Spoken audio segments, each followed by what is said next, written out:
হযরতে মুহাম্মদ ইবনে হানাফিয়া ওনার সাথে পরামর্শ করেছেন।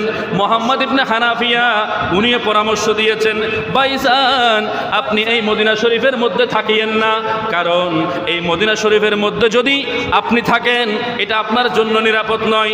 আপনি এই জায়গা থেকে অনেকটা দূরে চলে যান, যেইখানে শহর থাকবে না, গ্রাম হবে, যেইখানে মানুষের চলাচল একটু কম হবে, ওই জায়গার মধ্যে যদি আপনি চলে যান তাহলে ইয়াজিদের লোকরা, ওয়ালিদ ইবনে উকবার যারা সৈন্যরা আছে তারা আপনাকে খুঁজে পাবে না।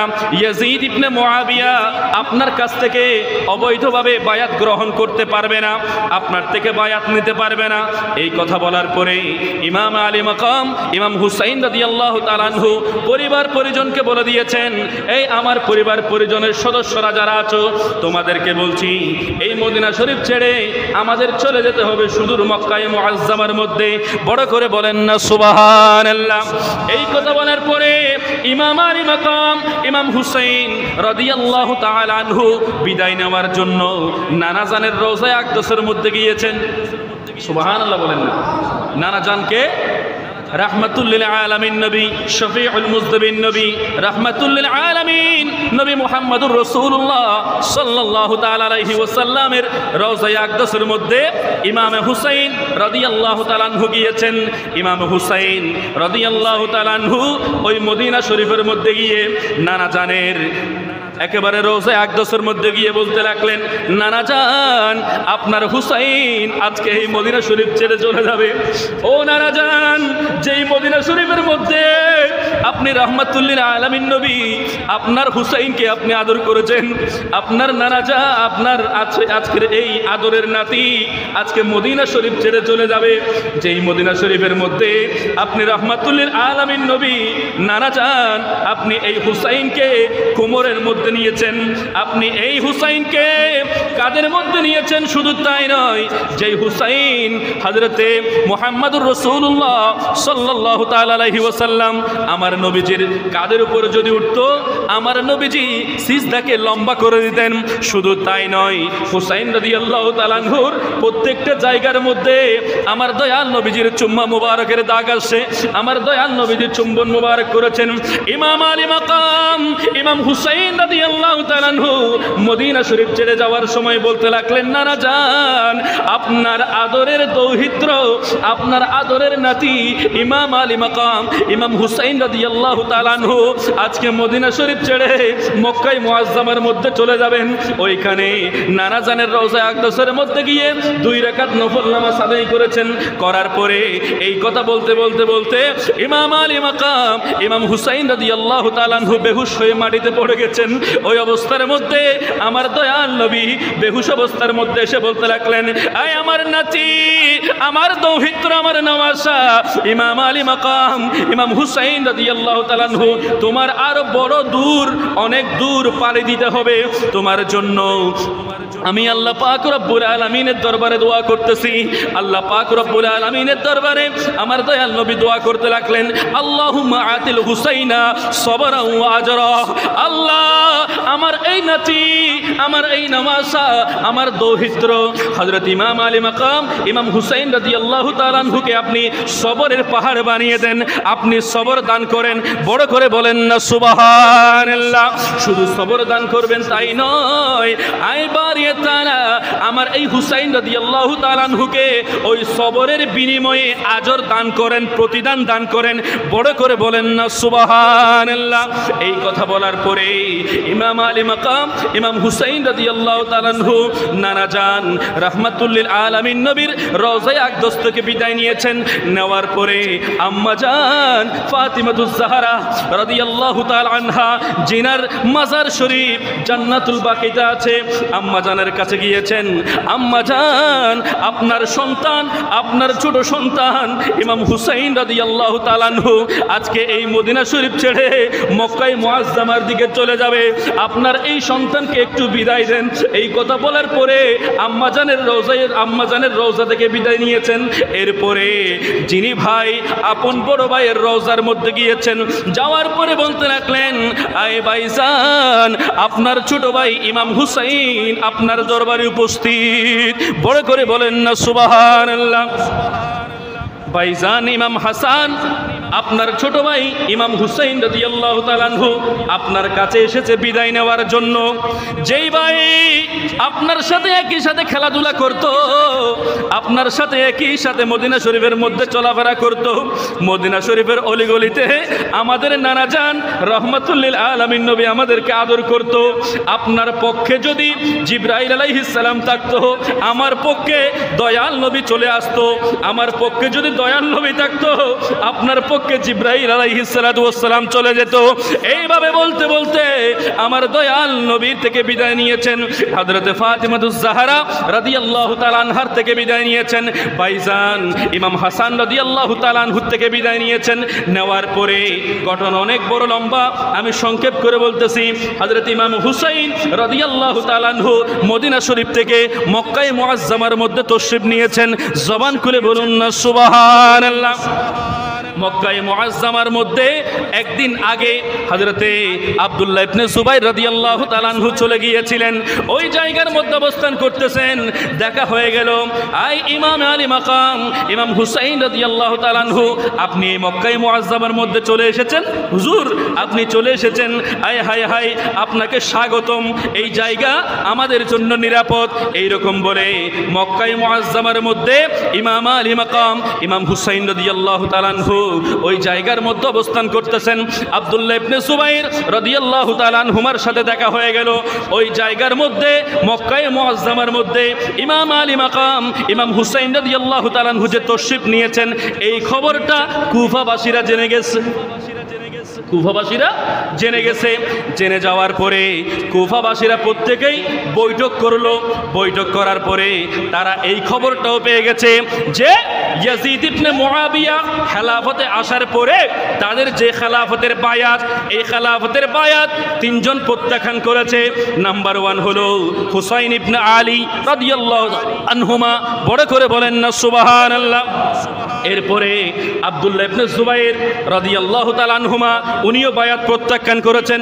আব্দুল্লাহ ইবনে জুবাইর রাদিয়াল্লাহু তাআলা আনহুমা উনিও বায়াত প্রত্যাখ্যান করেছেন।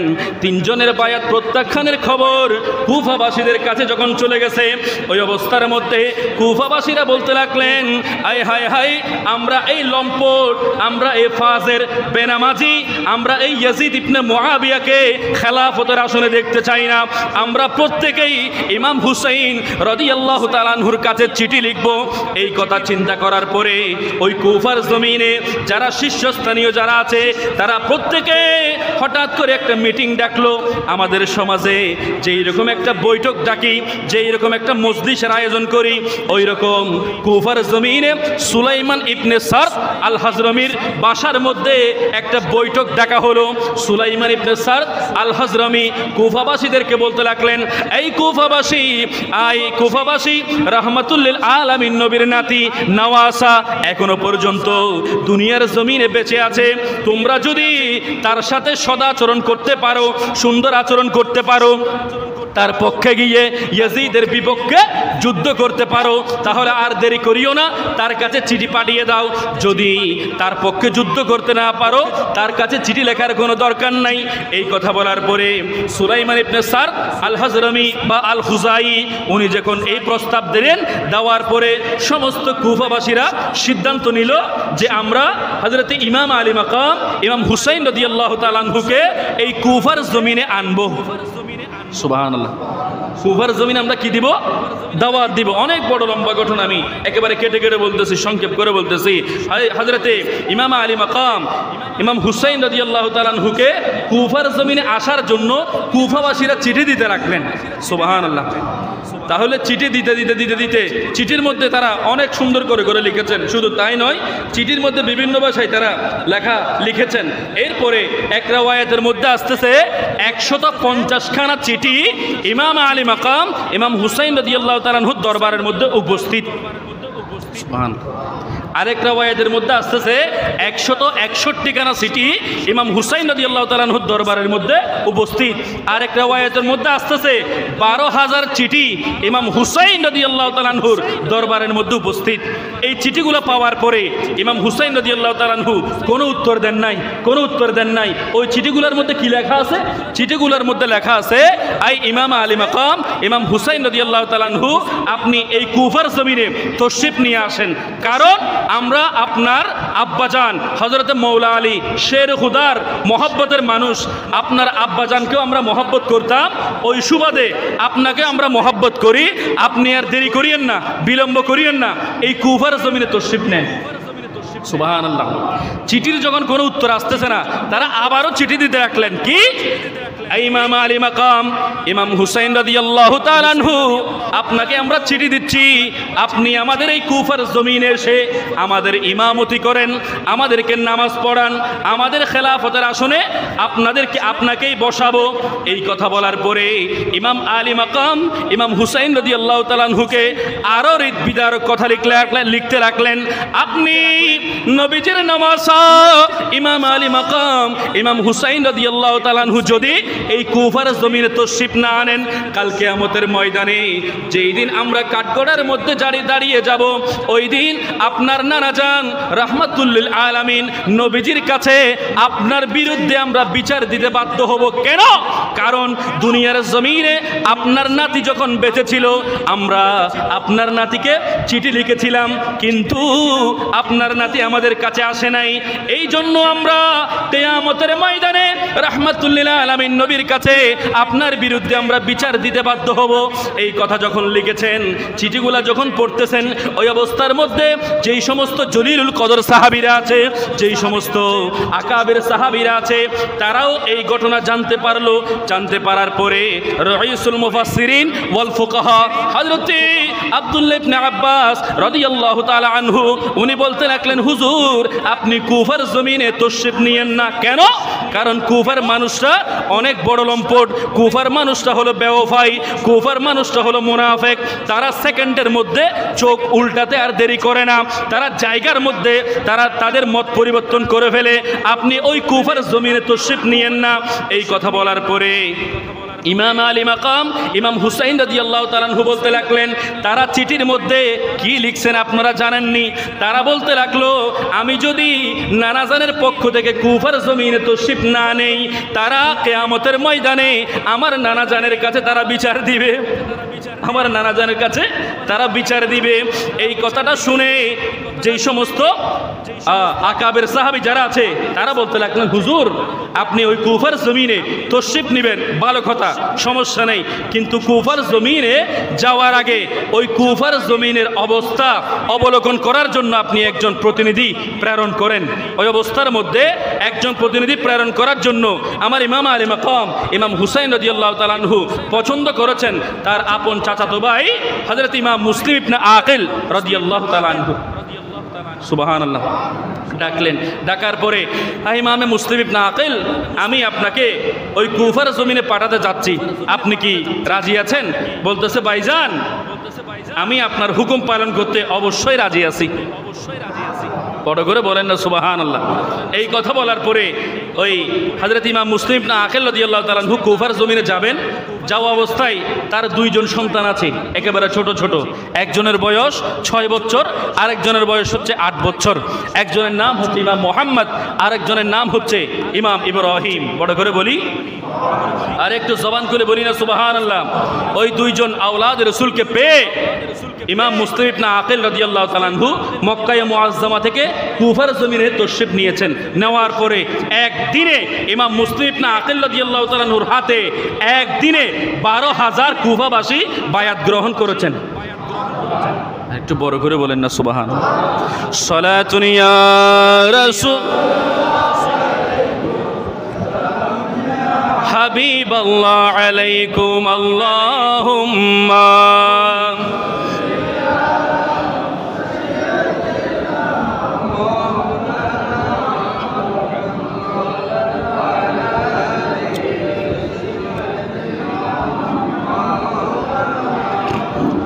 একদিনে 12,000 কুফাবাসী ইমাম মুসলিম ইবনে আকিল রাদিয়াল্লাহু তাআলা আনহুর হাতে বায়াত গ্রহণ করেছেন।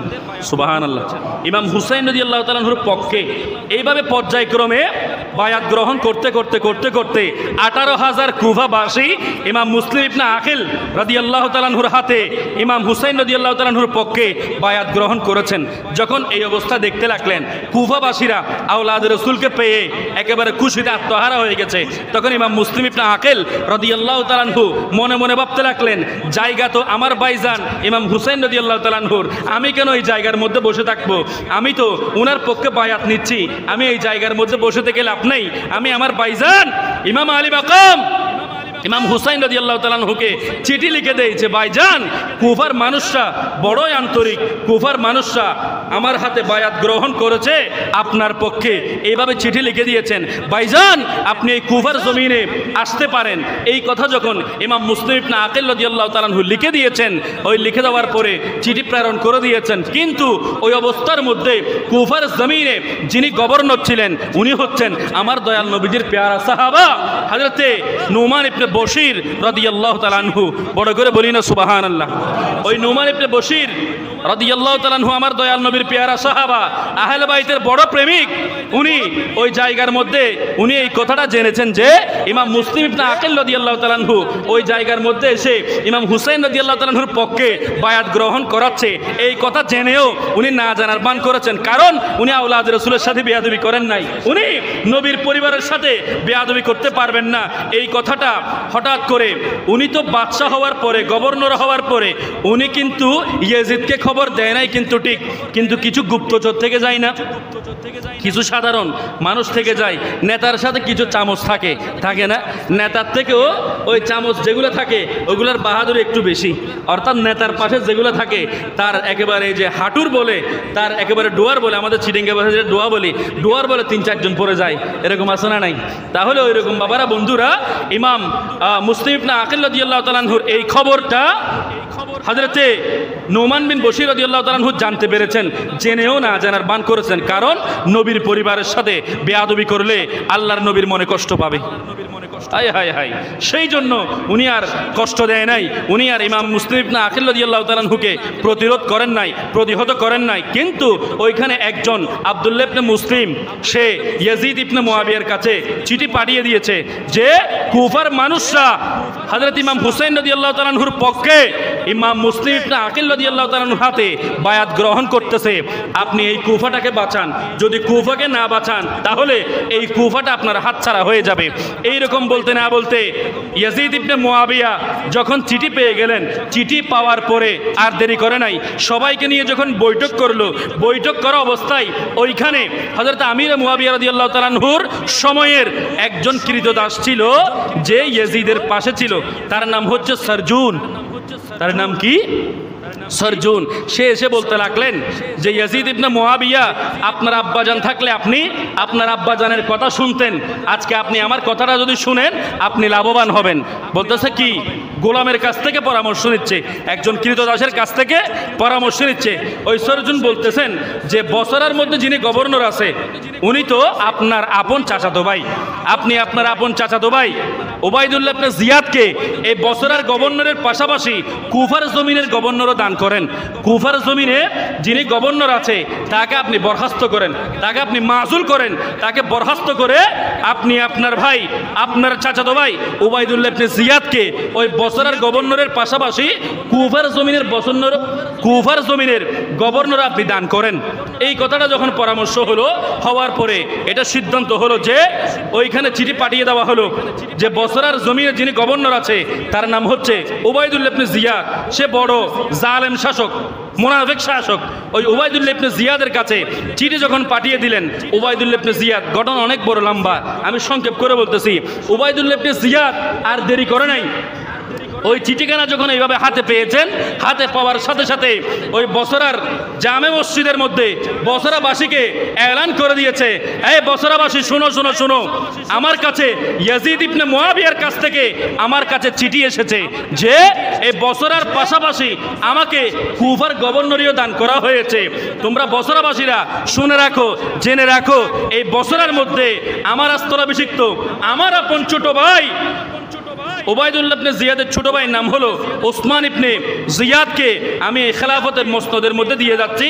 তার কথা তোমরা শুনবা, তার কথা তোমরা মানবা। যদি না শোনো, তোমাদেরকে আমি এসে যদি তার বিরুদ্ধে কোনো একটা প্রতিহত করেছো শুনতে পাই, তোমাদের সম্পত্তি আমি ক্রোধ করব, তোমাদের লাশ আমি তোমাদের বাড়ির সামনে ঝুলিয়ে দিব। এই সিদ্ধান্ত দিয়ে, এই হুঙ্কার দিয়ে ওবায়দুল্লাহ ইবনে জিয়াদ রওনা হয়ে গেল। বসরার জমিন থেকে রওনা হতে হতে হতে কুফার জমিনের দিকে আসতেছে, কিন্তু মাঝখানে একটা কাদেসিয়া নামক জংশন আছে। জংশন আপনারা প্রত্যেকে চিনেন।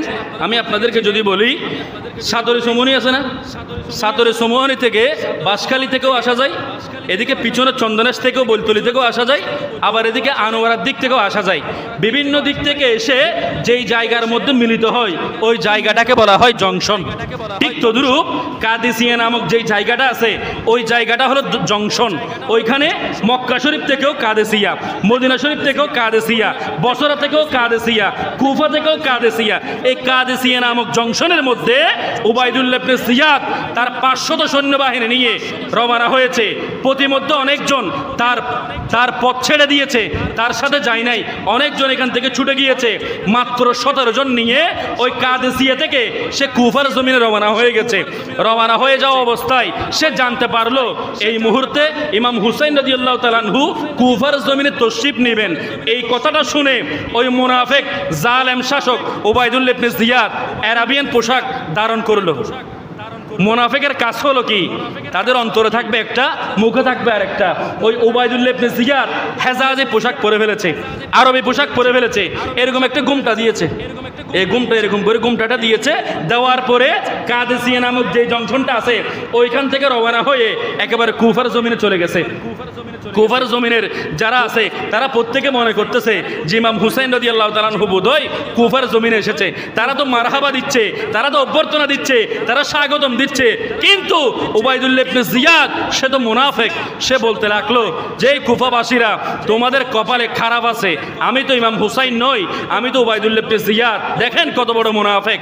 ওই অবস্থার মধ্যে আর দেরি করে নাই, এরকম গুমটা দিয়ে ওই গভর্নিং হাউসের মধ্যে যখন ঢুকে যাচ্ছে তখন নোমান ইবনে বশীর রাদিয়াল্লাহু তাআলা আনহু উনি ইমাম হুসাইন রাদিয়াল্লাহু তাআলা আনহু ভেবে বাধা দিয়েছেন। কেন? কারণ নবীর পরিবারকে বাঁচানোর জন্য। ইমাম হুসাইন রাদিয়াল্লাহু তাআলা আনহু আপনি কুফার জমিনে থাকিয়েন না, তারা বড় গাদ্দার, তারা বড় মুনাফিক, তারা বড় বেওয়াফাই, আপনি এই জমিনে থাকিয়েন না। তাড়াতাড়ি করে আপনি এই কুফার জমিন ছেড়ে আপনি মক্কায়ে মুআজ্জামার দিকে চলে যান।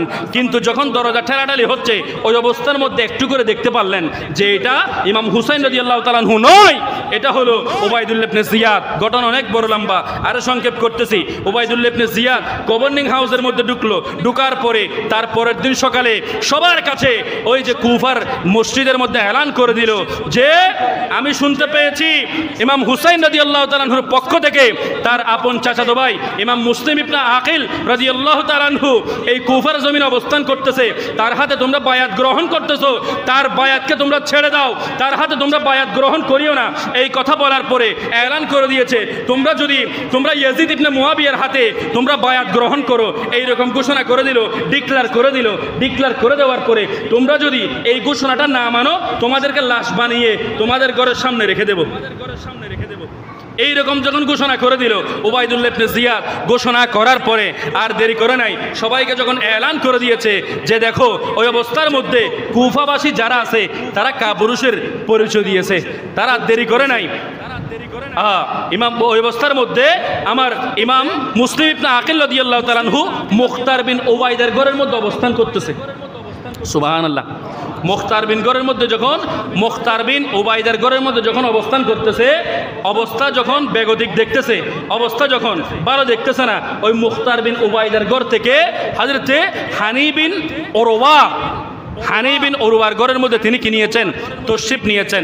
তো এই তশরিফ নেওয়ার পরে বিভিন্ন জায়গার মধ্যে এলান করে দেওয়া হলো যদি ইমাম মুসলিম ইবনে আকিল কোনো জায়গার মধ্যে থেকে থাকে তাহলে তোমরা বের করে দাও। এই কথা বলার পরে হানি বিন ওরওয়ার ঘরের মধ্যে অবস্থান করতেছে কে? ইমাম মুসলিম ইবনে আকিল রাদিয়াল্লাহু তাআলা আনহু। তখন কাউকে খুঁজে পাওয়া যাচ্ছে না। ওই অবস্থার মধ্যে ইমাম মুসলিম ইবনে আকিল রাদিয়াল্লাহু তাআলা আনহুকে যখন খুঁজে পাওয়া যাচ্ছে না, ওই অবস্থার মধ্যে ওবায়দুল্লাহ ইবনে জিয়াদের ঘরের মধ্যে একজন কৃতদাস আছে যার নাম হচ্ছে মাকাল। তার নাম কি? মুআক্কাল। ওই মুআক্কাল তার জাহাপনার কাছে গিয়ে বলতেছে, আই উবাইদুল্লাহ ইবনে জিয়াদ, আপনি আমাকে 3000 দিরহাম দেন। কয় হাজার? 3000 দিরহাম দেন। যদি 3000 দিরহাম আমাকে দিতে পারেন তাহলে আমি আর দেরি করব না, আমি আপনাকে ইমাম মুসলিম ইবনে আকিলের সন্ধান দিব। বলতেছে কিভাবে দিবা? আপনি দেরি করিয়েন না, আপনি আমাকে 3000 দিরহাম দেন। 3000 দিরহাম দেওয়া হলো।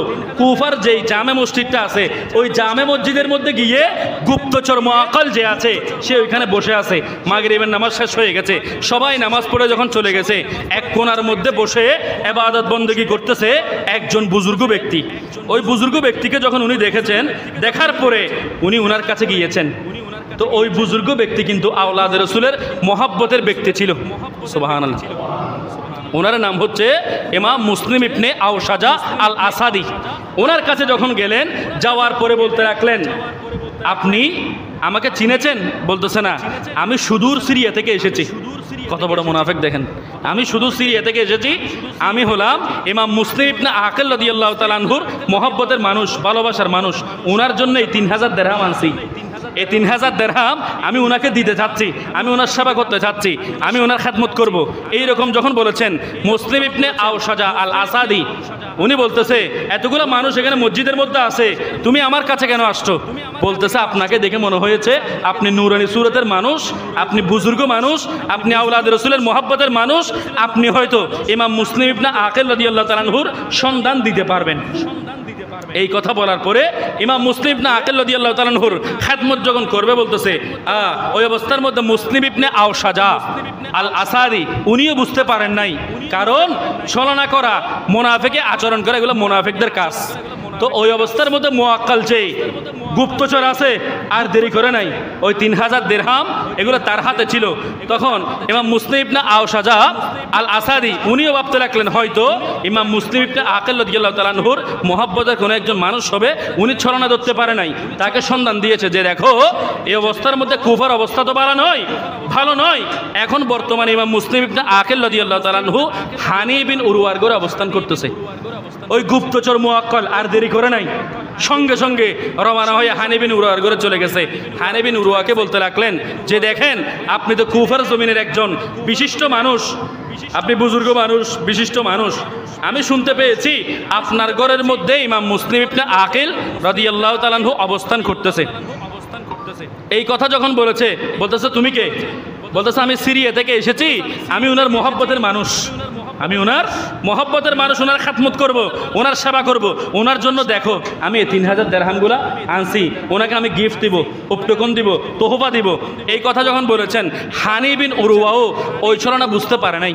বুঝতে না পারা অবস্থায় সঙ্গে সঙ্গে ওই হানি বিন উরওয়া বলতে লাগলেন, ইমাম মুসলিম ইবনে আকিল ওই ভিতরের কামরার মধ্যে আসে, আর দেরি করিও না, ওই ভিতরের কামরার মধ্যে যাও।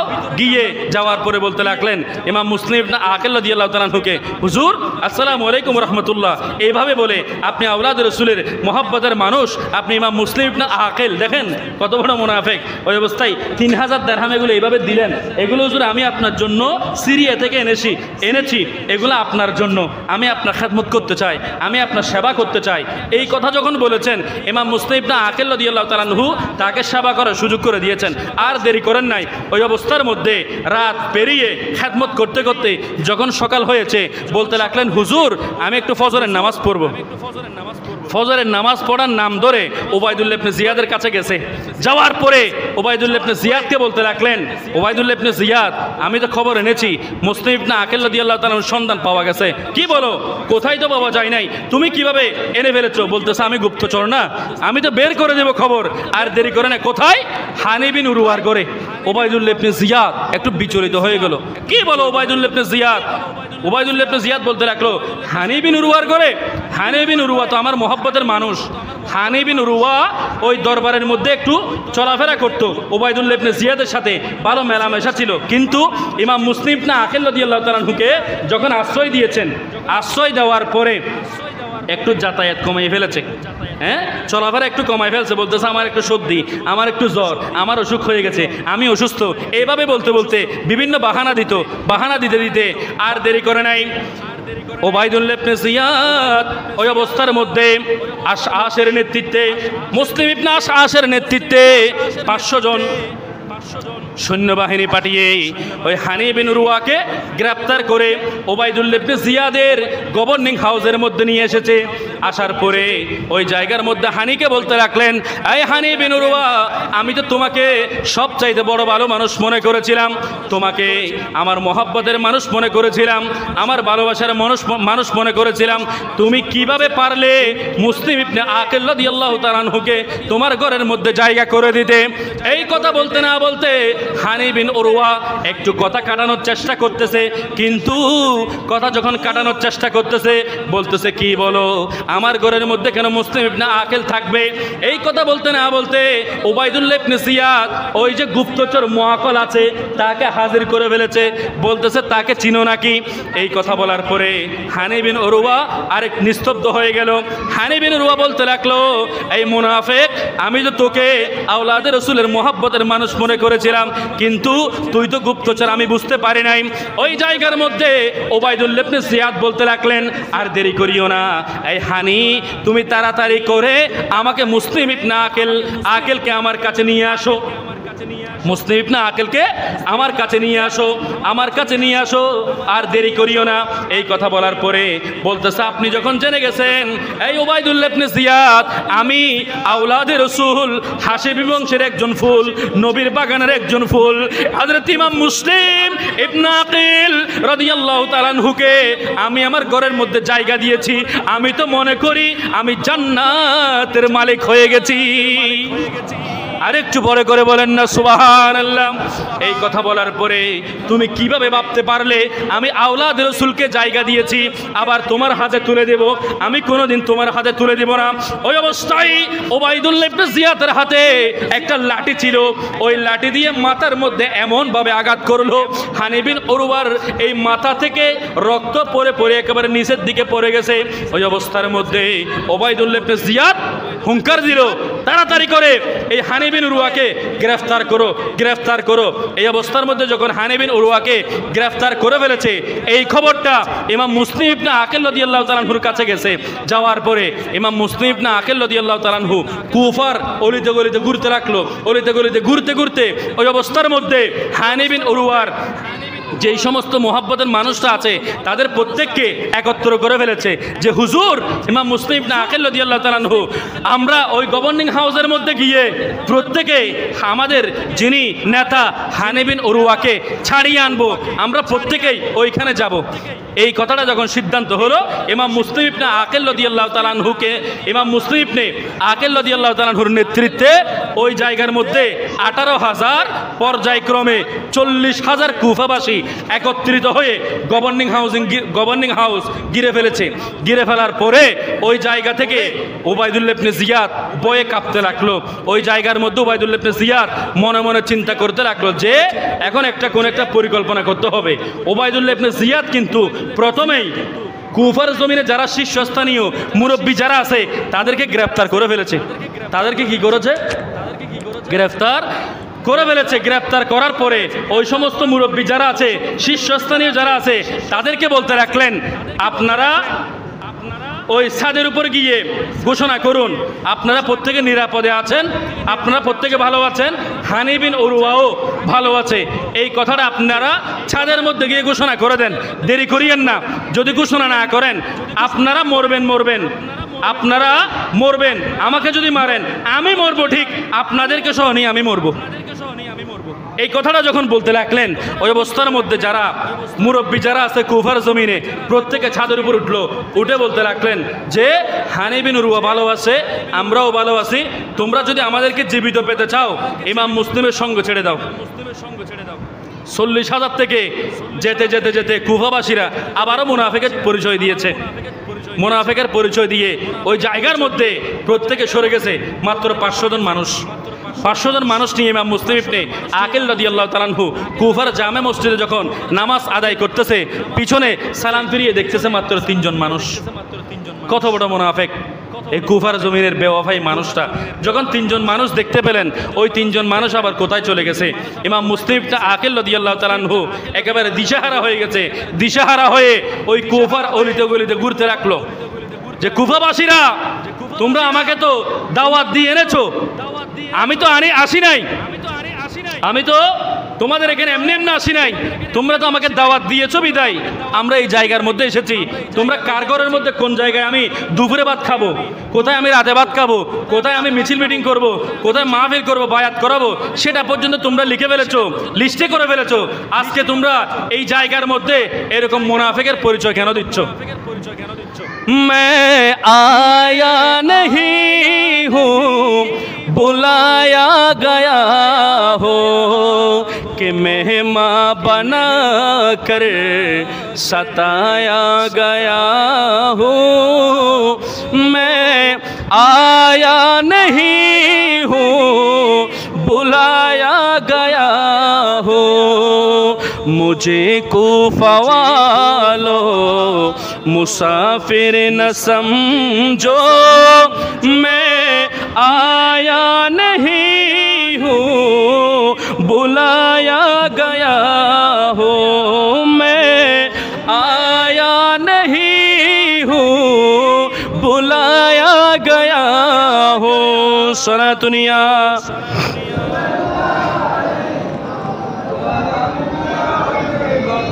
अल्लाहुम्मा सल्ले